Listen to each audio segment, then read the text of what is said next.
How's it going, everybody? Bryan Alvarez here on Wrestling Observer Live. We are here every day, Monday through Friday, noon Pacific, 3 Eastern, Sundays, 3 Pacific, 6 Eastern, Saturday mornings with Jim Valley, 10 a.m. Pacific, 1 Eastern, Sundays with Andrew Zarian. And it's Wednesday here on the show. You know what that means? We got a lot to talk about. Brian Rose on the chat says, slow news day. I don't know if he's being sarcastic, but I got shows worth of material that I need to fit into an hour. And I will say this, if you don't like complaining, I suggest you just don't listen to the first at least half of this show. I am mad. But we'll get into that. We got Dynamite tonight, SmackDown Friday, All Out coming up this weekend. NXT last night, which is the source of much ire. And a bunch of news to talk about as well. Janelle Grant will not appear in the upcoming Netflix docuseries on Vince McMahon. I was online yesterday and everybody was up in arms that she wasn't asked. She was asked, but she's not going to be on it. And there's probably a logical reason for that, but we can discuss that. A lawsuit has been filed against AEW by Kevin Kelly and the Tate twins. When I first heard this story, I was like, who are the Tate twins? Well, they're the boys. I did not know that, but now I do. So we'll tell you about that. Hulk Hogan was on Impulsive, dear God. Slow news day. Could talk for years. We got the SmackDown and Rampage ratings. Io Sky is a new champion. Yes, that's true. Adam Copeland and Jamie Hayter talk about their injuries. And we'll see how much of NXT I want to review here today. But if you want to text us, 425-780-7566. It's 425-780-7566. I'm in a mood. Back in a moment, Observer Live. We did, in fact, by popular demand, watch Ready to Rumble. The champion is some fat loser. Yeah, he's a completely talentless, no athletic ability, can't wrestle, broke bum that walked out on his wife and kid. But he was over. He's the world champion. He and was. In the movie, the well, yeah, but storyline that's a microcosm of wrestling, sadly. Yes. He feels so bad about drinking this entire slushy that cost $1.26, and he sticks his finger in his asshole and walks up to the clerk. Lance is dying. How could the movie be so bad? I'm not going to fault the man for that, of all the things in the movie. I thought for sure you were going to say you'd done this before. There's a reason I'm not going to fault the man for that. I just think with all the porta potties and farting in this, that I think Vince McMahon was a secret producer on this film. Had to have been. So then we get the Shermanator. He's played a WCW arcade game. He uses some internet sleuthing to find the personal information of Jimmy King. He's searching the internet. Can find out anything on here. This movie was so antiquated. Every Nitro Girl is in a Nitro Girl outfit, except for this girl. They had her dance in something totally different. Brian, like the captain. So we're so stupid. I got it. Captain Yes, Stabbin? if you're watching this film, you're that stupid. I'm sorry. But I was also insulted by the fact they hired Michael Buffer to announce the Royal Bash, the fake-ass Royal Bash. $24 million budget. Wow. And probably $500,000 of that went to Michael Buffer. It made 12. You know, we should mention, this cage match is the triple-decker Cage of Doom. Everybody buried it. It was horrible. Everybody hated it. And so they decided to make a movie. And what is the final battle? It's another goddamn triple-decker cage match. This would be like in 2010 if like TNA made a movie and the final match was a reverse battle royal. They throw powder in someone's face, DDP's, I think, or somebody's, and the dude just looks and goes, "It doesn't work." It's like, of course, because wrestling's fake and stupid. Should we just end it there? What a soundbite. There has never been a movie I have watched in my entire life which has made me hate myself more. Wow. I'm ashamed that I'm even in the place at 41 years old where I would end up reviewing this movie for money. I would have thought I would have made it out of here by now. You know what I mean? I'm done. Well, everyone, hopefully we can do this again someday. Instead of suffering through the YouTube chat, click like and subscribe.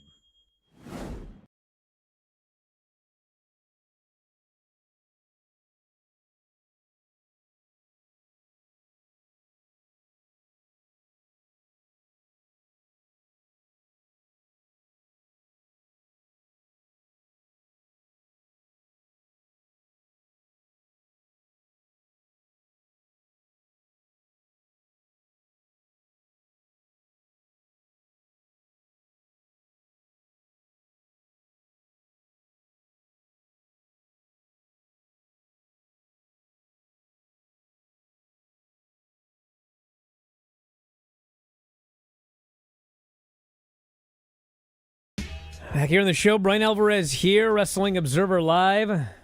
You're in a good mood. I am, I thought I'd be cooled off by this morning, but I'm not. I am not. I freaking hated NXT. I absolutely hated that show. Do you remember probably about 4 years ago, I just quit reviewing NXT? It was like NXT 2.0. Yeah, I thought I was going to have a day off. We didn't have to do this anymore. I was so sick of this show, and I quit. And then, they ended up revamping it, and it ended up getting a lot better. And I've said it over and over again, I so badly want to like this show. And it's one of those deals where, for a lot of people, it's probably not a big deal at all, but it just absolutely drives me crazy. And it's something that would take seconds to just fix, and they won't. I watched that show last night, and I'm not going back. I refuse to go back. But it was about, halfway through I started to notice. Not a single time did they identify anybody in any backstage segment on this show. No chyrons. People are just showing up and they're talking, and I've said it before, either put a graphic on the screen or somebody needs to say somebody's name. All right? I'm not that old. I don't have brain damage, okay? I know who most of the people are in the show, but I still don't remember everybody because there's 90 people on the show. What is the frickin' bookworm's name?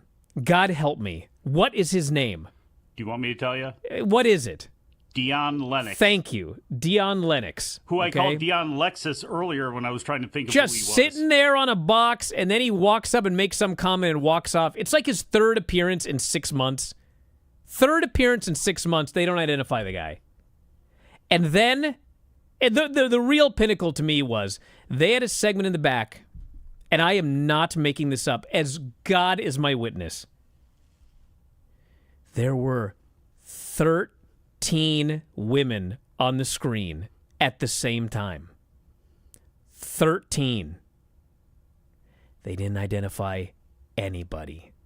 And at that point, I was like, forget it. Screw this show. Why am I watching this? And you know what makes me so mad about it? Forget me, okay? Forget me, whatever. You want to troll me or you're just stupid? I don't know what the difference is. I don't know which is worse. Are they trolling me or are they stupid? Which is worse? Okay, fine, forget it. You realize they were a month away from them moving to the CW. The CW is on network television, okay? I'm not saying that they're going to get 1 billion viewers or anything like that, whatever. But there's a good chance that you're going to get some new eyeballs on the CW. And you're just going to throw out 80 different people and not identify any of them. Yes, we do your new viewers. You're going to get no new viewers. Why is this so hard? I went back during the commercial break because I was like, am I out of my mind here? I went back and I turned on Raw, okay? You know how Raw starts? How? It starts with Wade Barrett introducing the fans to Joe Tessitore, okay? He says the guy's name, first off. That's a good start to this. Identify the guy verbally. And then there's a giant cry on there. Hey, Joe Tessitore. Wow. So what's next, okay? Next is a scene where everybody enters the building, okay? Who enters the building? Gunther. Gunther, right there on the bottom of the screen. The world champion got identified. Gunther, okay? You know who walks in next? CM Punk. CM Punk right down there at the bottom. Hey, that's CM Punk. CM frickin' Punk gets identified. Switch to NXT, there's the bookworm. No frickin' clue who this guy is. No graphic. I have no idea. No one says his name. Like, he's just a guy doing skits. I'm like, whatever. Why do I bother? What's going on here? What are we doing?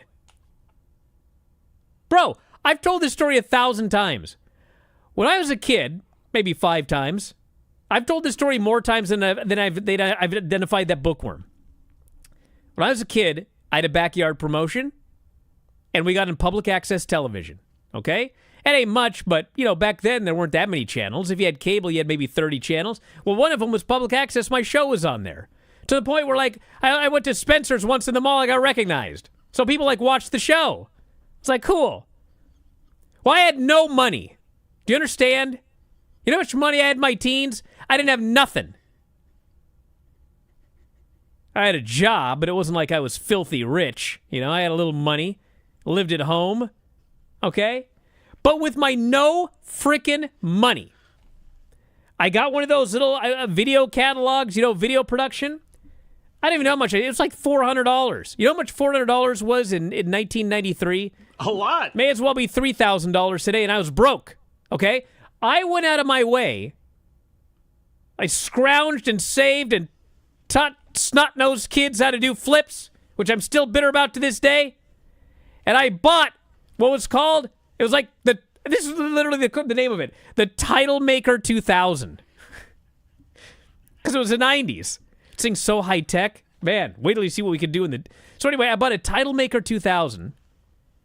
So, on my stupid, nothing happening, public access wrestling television show filmed in a gymnastics facility, I could put graphics on the screen. Hey, here's the Beast. Here's the Psycho.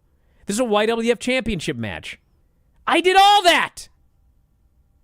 These people, in a freaking multi-billion-dollar company, they can't put graphics on the screen for their NXT TV show that they're paid $50, $70 million a year or whatever. You know how much I was paid to be on public access? Nothing.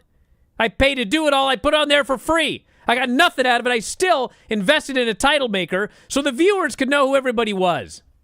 These nerds, well, everyone knows the bookworm, He's been on TV 3 times. He's the guy, he takes his glasses off, he's Superman.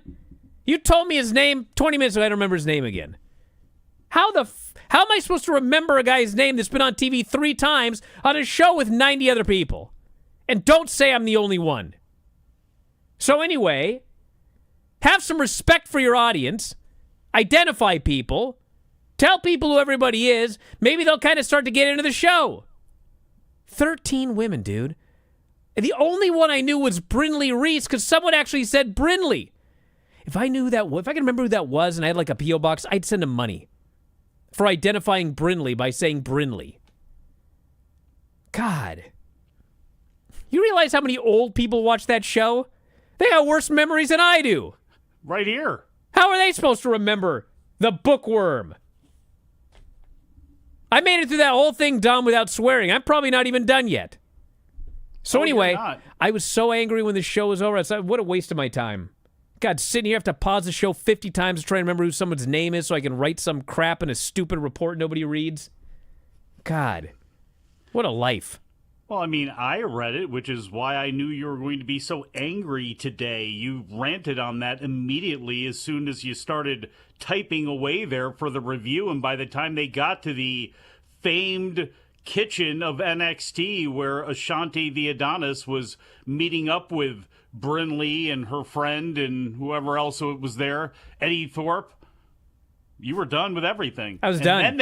Then they sprung the women on you. And Spit Take here goes, if it's a new or relatively new face, identify them. But when it's Trick or Charlie Dempsey, why do you need to identify them? Because you might have someone tuning in for the first frickin' time. We're going to CW. We're changing networks here. They identified CM Punk. CM Punk.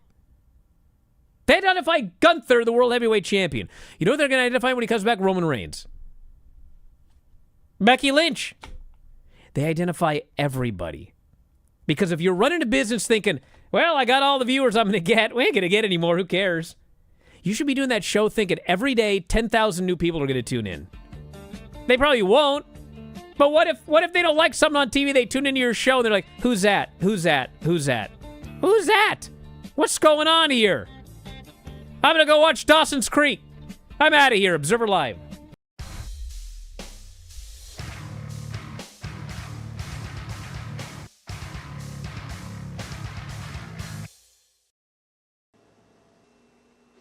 We've almost reached the pinnacle of the tour, but this is one of the most important things. This is the computer. This is the workstation where I do the majority of the actual physical part of putting Figure 4 together. I do the writing here, the editing here, of course the phone calls, even the microphone here when we used to do Wrestling Observer Live, which has since died. And in fact, I better put the screensaver on here so this doesn't get burned in the screen. But putting the newsletter together, people understand, it's a lot of hard work and dedication, like 2 to 3 hours per week sometimes I have to spend on it. And, hold on a second. Figure 4, who's this? Carl Thorillo? Yeah. Yeah, hey, listen, can I call you back? I'm doing something here right now. My fridge? Yes, running. Hello? Anyway, this is, like I said, computer. Got the TV here. This is pretty much the place. This is going to be a quick tour of the trophy room. This is actually my trophy case. It's made of mahogany, very expensive. But what is worth far more than the case itself is what is inside. And that is the medals from the various sports and the accomplishments that I've achieved during my lifetime. This first drawer here is my gymnastics medals. Here, I got state and such. These are my Taekwondo medals. These down here, amateur wrestling medals. And down here are the 26 medals that I won in the 5-kilometer walk down to the Bothell Landing over the course of the past 5 years. And, you know, I realize that I'm a 4-sport superstar right here, and some people, you know, it might bother them that they haven't had such achievements in their life, but I think that the whole point is that you can achieve anything. You know, if you can make a great pie, you can win the pie eating contest at the Puyallup Fair, and I don't know, hell, if you can eat a good pie, you might win the pie eating contest as well. So there's achievement in this life for everybody.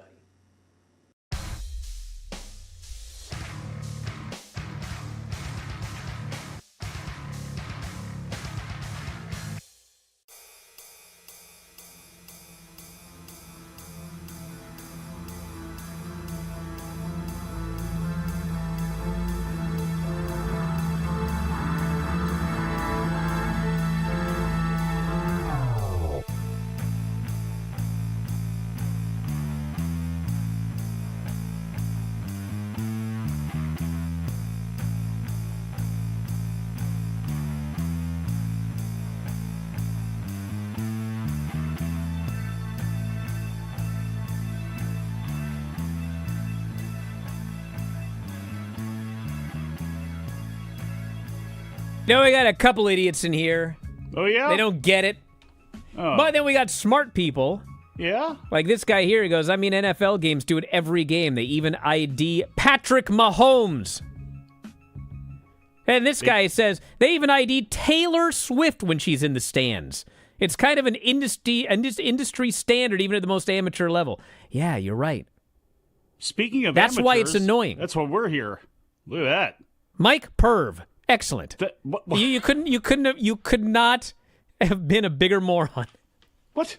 That's what it says, Mike Perv. Now I got the whole thing. You God. son of a, you dirty. You're. It's not my fault. It was on a split screen.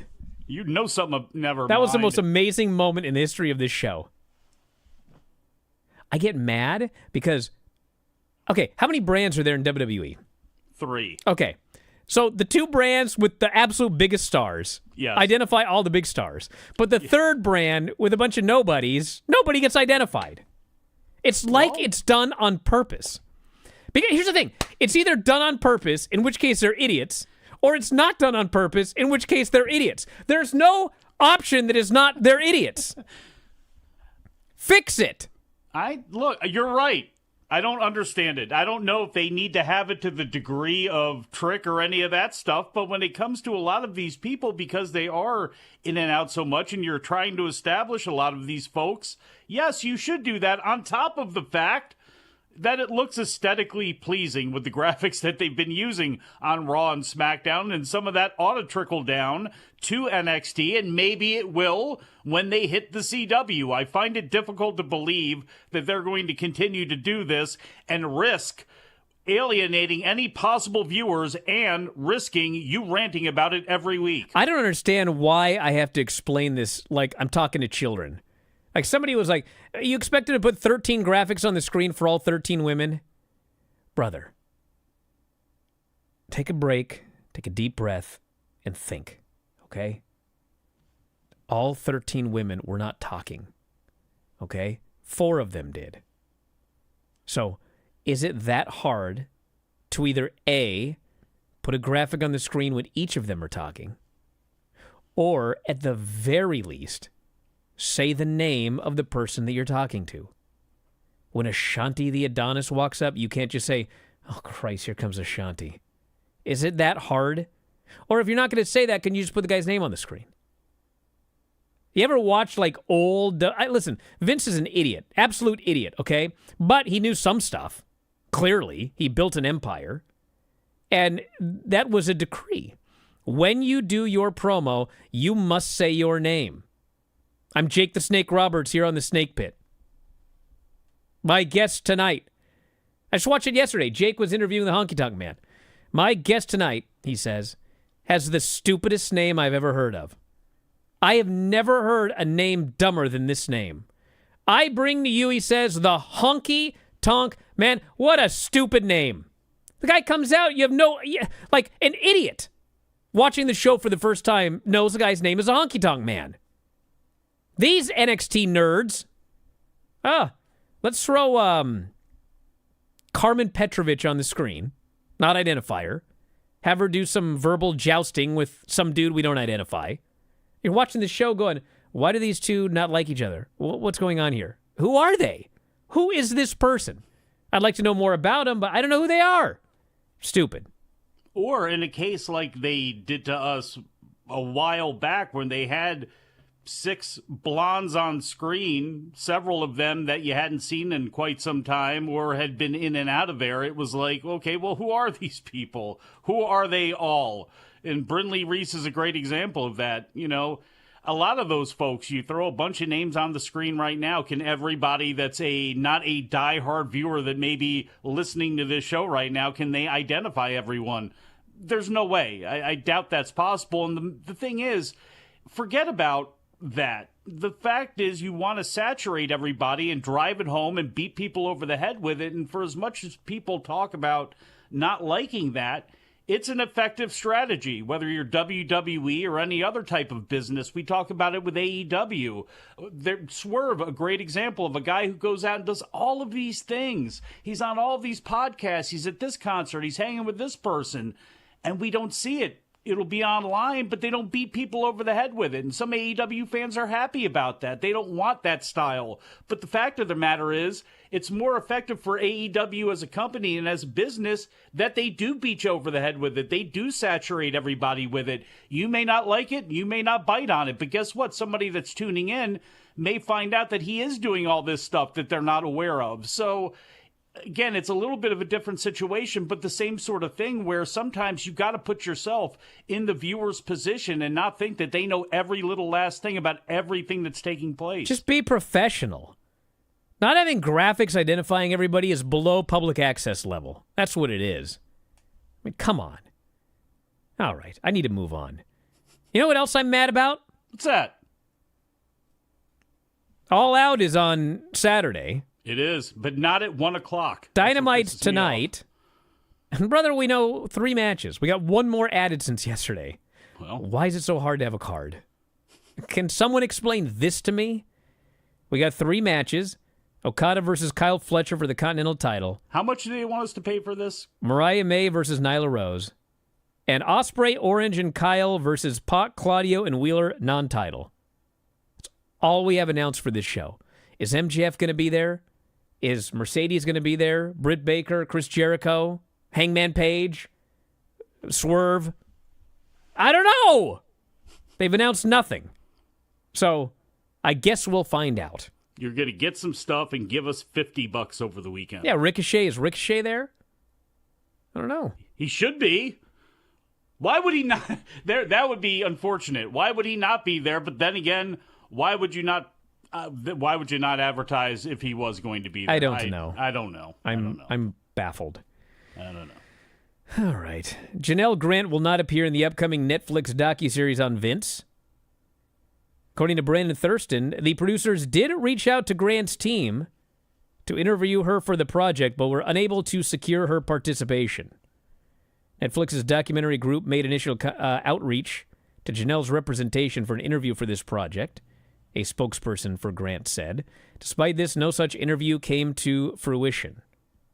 I think the fact of the matter is she probably was advised legally not to do it, right? Yeah, why would it? I didn't realize that this was a thing until you said that, because number one, why would she do it when there's ongoing litigation going on? Where's the benefit of this at all to her? I don't see it, so I'm surprised that people are jumping up and down about it, but it's something, it seems like it's very simple. She declined because of everything that's going on right now. I can't imagine they're going to interview Vince and he's going to give his side of the story of the lawsuit. Well, same thing. He would be advised not to talk about it. Even if she was okay to go ahead and do that, why would you want to do it on their forum when this whole thing is about Vince McMahon? Exactly. You don't know how it's going to be edited. You don't know how it's going to be clipped up. It would be foolish for her to give her side of the story on this. Lawsuit has been filed against AEW, Kevin Kelly, and the Tate twins. It took me a long time to figure out who the Tate twins were. Didn't see that coming. They are the boys. Kelly alleges defamation from Ian Riccaboni and AEW, stemming from Riccaboni making comments on a Discord channel regarding Kelly being involved in QAnon conspiracies. He is seeking monetary damages, claiming AEW breached his contract. The situation has made it difficult for him to find work elsewhere. He was fired in March. Tate twins were fired in April. Tony Khan stated publicly their releases were due to no-showing events, which the brothers later attributed to a miscommunication between them and management after they were booked to fly out of a different airport than they normally use. The claim they no-showed events is at the center of the defamation suit against Khan and AEW. They're requesting the court certify a class action suit against AEW. Here we go. Over the company misclassifying its talent as independent contractors rather than employees. This comes up every few years, and it never goes anywhere. But who knows? Never know when you might get the right judge or the wrong judge, depending on whose side you're on. Well, they're demanding a jury trial. That is one thing that they both sides were not both sides, but the Tates and Kevin Kelly are wanting. They're seeking in damages of in excess of $50,000, and AEW has filed a motion to keep it under seal. A judge is going to have to determine if it's going to remain that way. If you read, I saw a redacted copy of the lawsuit, and the boys talk about wanting money owed to them, travel expenses and royalties that have been owed to them. They say they were wrongfully terminated due to budget cuts. And then Tony, during the Supercard of Honor a couple of days later, both the pre and the post-show scrums talked about the fact that it was because they no-showed work. And apparently they're claiming that they've been ridiculed for that, and it's been detrimental to their careers as well, too, saying that they've tried to go out and get booked, but they haven't had a chance to.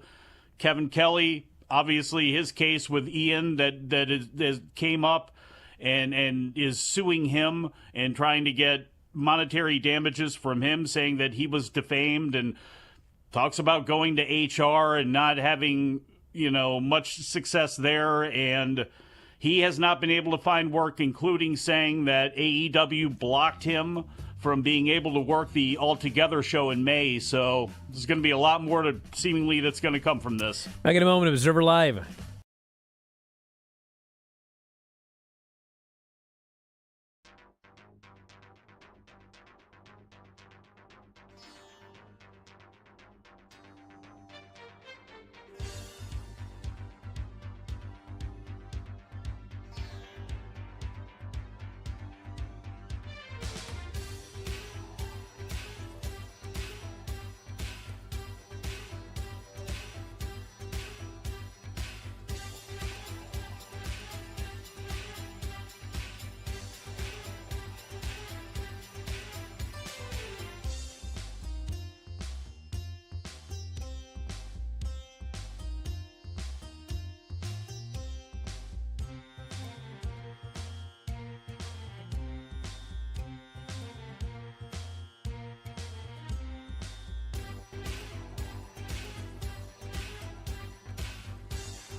Back on the show, Bryan Alvarez here, Wrestling Observer Live. You know the thing with a defamation lawsuit? I'm no lawyer, and if we have any lawyers, they can confirm or deny what I'm about to say. Play one on this podcast. I'm not playing one, but what I've heard is it's a little difficult with defamation because A, Kevin Kelly is a public figure, and B, he has to be able to prove that whatever was said about him, like Riccaboni knowingly knew that it was false and was actively trying to harm Kevin Kelly. And, given it was stated on a Discord that if I recall, like Riccaboni didn't know it was going to go public, I just feel like that's going to be very difficult to prove that Riccaboni knew it was false, said it on the Discord to harm Kevin Kelly, who is a public figure.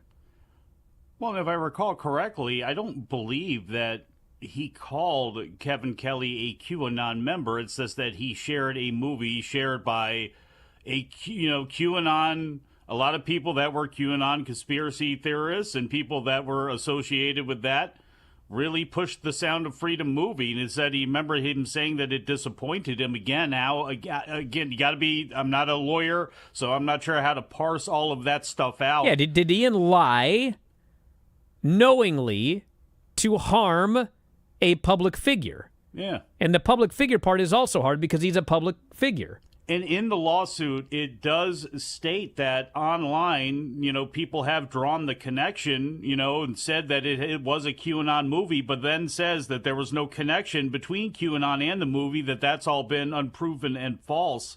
And I reached out to Ian and didn't get a response. I'm not surprised I didn't. Reached out to AEW. Brian Solomon did. He did not get a response. Reached out to Kevin Kelly. He pushed Brian to Stephen P. New, and I know that Brandon Thurston has reached out to AEW with no comment yet on any of this stuff. And again, did this prevent him from earning any other work? To me, the biggest thing is if they stood in the way of him working the All Together show, then he's got a little piece of a complaint that then goes to what both they are claiming, which is, we are employees, we are not independent contractors, and we have issues with this, that, and the third. So, again, AEW will find out.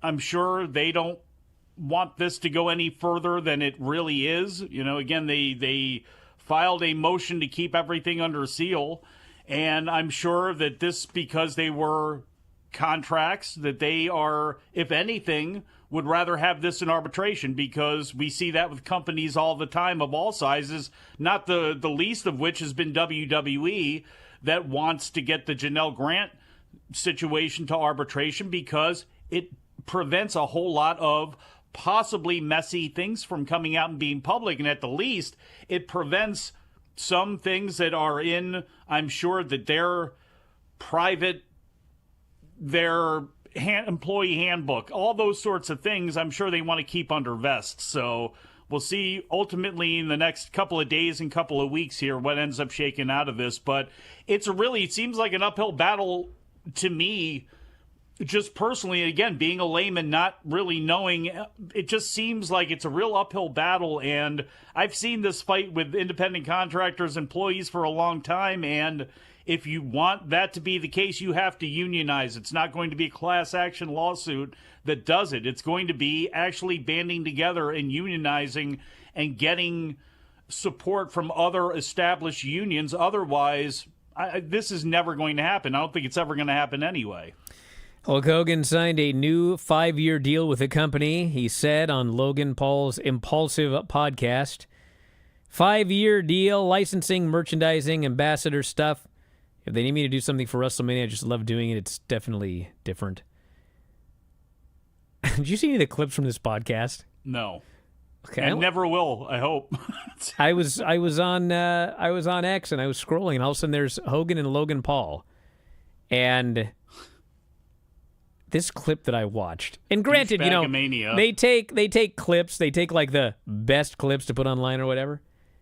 And like the one you're going to put up on my name later? I didn't do that, dude. You're in a split screen and you held it up and that's what it said. I have nothing to do with video. Now, Hogan is talking to Logan Paul and he's putting him over. I've never seen somebody, blah, blah, blah. It's the usual BS. And then I don't remember what he said because, I was just in awe of what I was watching. But Hogan said something about how God, can someone help me? What did he say? But the point is, he mentioned the terms work and shoot.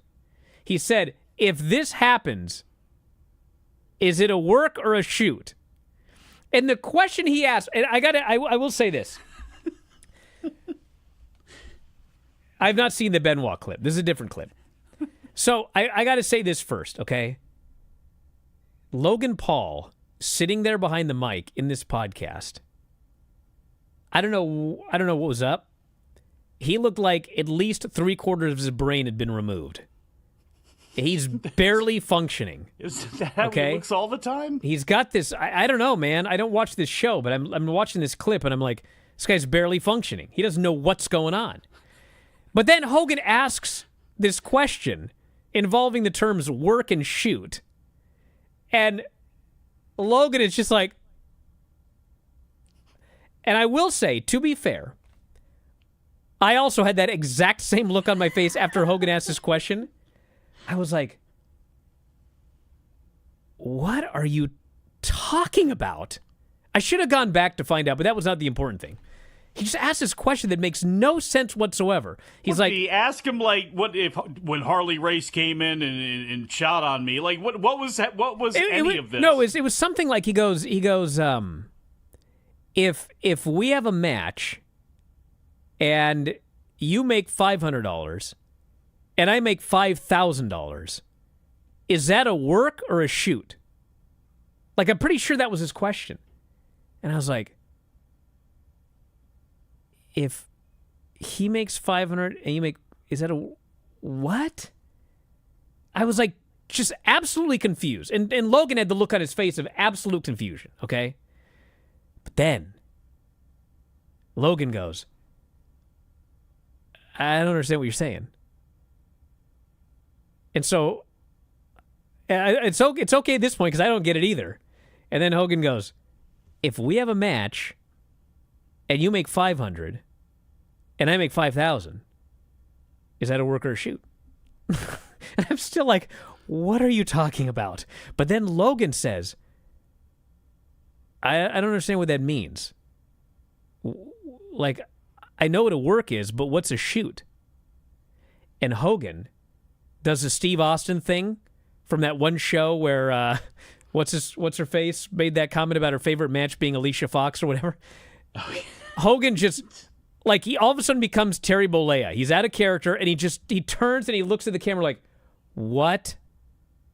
And he goes, you don't know what a shoot is? And Logan goes, no. And Logan's co-host jumps in and he goes, no, Logan, he does know what a shoot is, but he doesn't understand your question. And Logan goes, I don't know what a shoot is. And then his partner goes, no, Hogan, he knows what a shoot is. And Logan's like, you're embarrassing me. And I'm like, what is happening here? What is happening here? So I think he was serious. He doesn't know what a shoot is. But like, this was a 10-second clip of this podcast.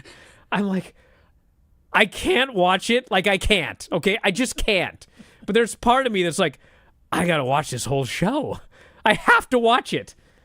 But anyway, man, dude, what? I don't know. Think he knows what a rib is? Probably will after that. God. Well, I mean, look, do you remember the story about when Chris Candido was the NWA World Champion? He was dying to meet Lou Thez, so he finally meets Lou Thez, and Thez, you know, they're talking back and forth, and oh, you're the champion? This is 1994 or 5 or whatever it was, after Shane Douglas had already thrown it down. And just, you got to be careful, kid, when you're going out there. You got to be careful. You got to watch out for the double cross.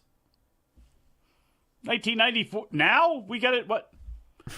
Look, we're in 2024. Well, it's funny, but 3 years later, there was a double cross. Well, but in 2024, with boxing and with maybe they just, the term shoot fighting, the term shoot, it's just maybe people don't know what it's like hooking.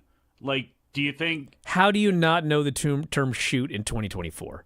Because he's not a wrestler. He is a wrestler. He's like not. He's been in big time matches. He's trained. Yeah, but in what environment though? Even it's not like, even if he hadn't done that, look, he's listened to Bryan, a podcast in his lifetime. But maybe look, if he's that, again, I don't know how that dude's mind functions, and I don't want to. But like Pat McAfee, when he was down there, you know, getting made fun of by Rep Rogers, I'm sure he knows what a shoot is. I'm sure a lot of people do, especially if they went through training or what, you know, or of a certain age. But like if Bad Bunny or Logan Paul or like, I'm not surprised. Bro, actually, does anybody on the chat not know what a shoot is? Yeah, but look, is there one person? Just be honest. Is there one person that doesn't know what a shoot is? I'll tell you what's a shoot, these ratings. Not from that world. SmackDown, 2.054 million and a .53, 18 to 49, down a little bit. It was their last Fox show on Friday. It's going to do gigantic numbers. Roman's there.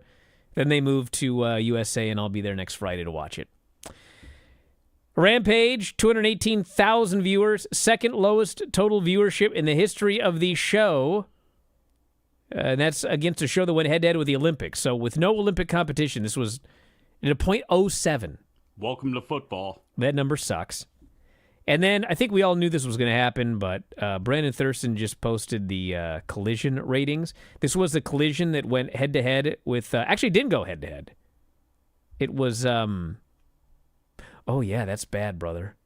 Dude, well, it didn't go head-to-head with... It didn't go head-to-head, but it was on a WWE pay-per-view day. On the first weekend of college football. But I just realized it's actually this Friday where they're going to die. Because they're going head-to-head. They're going head-to-head with SmackDown on Friday night. And look, Saturday night may not... we'll see. Like Collision did he did 289. Collision. 289 and a .1. The lowest in the history of Collision. And that includes all preemptions. There has never been an episode of Collision that did fewer viewers any day, any time, any out of whatever, ever, than the show on Saturday night, which was on a WWE pay-per-view day, which actually aired earlier in the morning.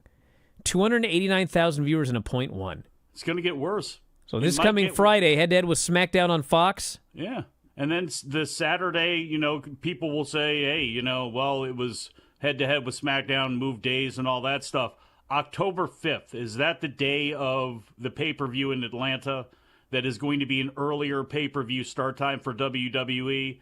The same day that UFC is, yes. The same day that the both baseball playoff league division series begins, on top of college football with a lot more rivalries going on.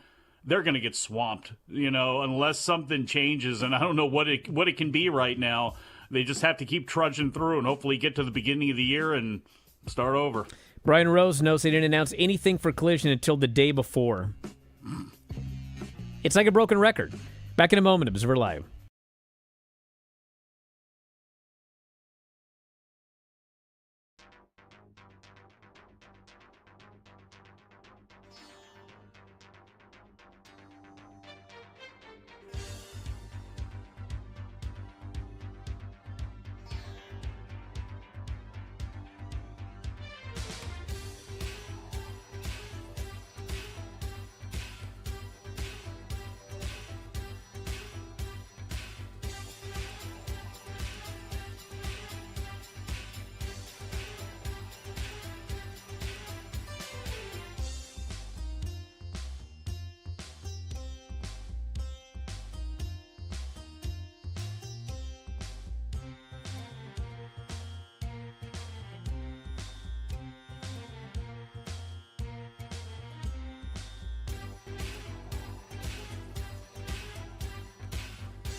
Feel better at least?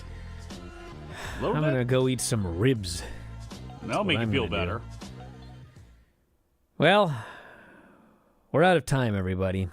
What's today, Wednesday? Yes. It is, yeah. Well, tonight we'll be watching the Dynamite Show. Hopefully they identify people. I will be back with Dave later. Back here tomorrow for this show, Observer Live. And hey, if you're listening, you know there's a million ways to hear these shows. All of these shows you can't hear. Really? The Brian and Vinny Show and Observer Radio, and Adam and Mike, Big Audio Nightmare with Mike Perv. There's a lot of ways. WrestlingObserver.com, you get all of the shows and archives. 14,000 archive shows dating back to 2005 are available at WrestlingObserver.com. I think I might call Stephen P. No. If you only want the new shows and you only want to pay $9.99, 3 options. You can watch them at f4wonline.com/video, or maybe it's YouTube, I don't remember. But video.f4wonline.com. You can watch them, $9.99 a month. Or if you have either Apple Podcasts or Spotify, you can subscribe for $9.99 a month and get all the shows. f4wonline.com/Apple for Apple. f4wonline.com/Spotify for Spotify. We need to have some graphics come up as you say this stuff. Hey, we got graphics all over this screen here, but we could do more. But anyway, that's how you can subscribe to all of these shows and never have a boring commute again. And we identify all the shows, too. They have a graphic, who's on the show and what we talk about. Yeah, because we're pros. We're out of time. Thanks for listening. We'll talk to you next time, Wrestling Observer Live.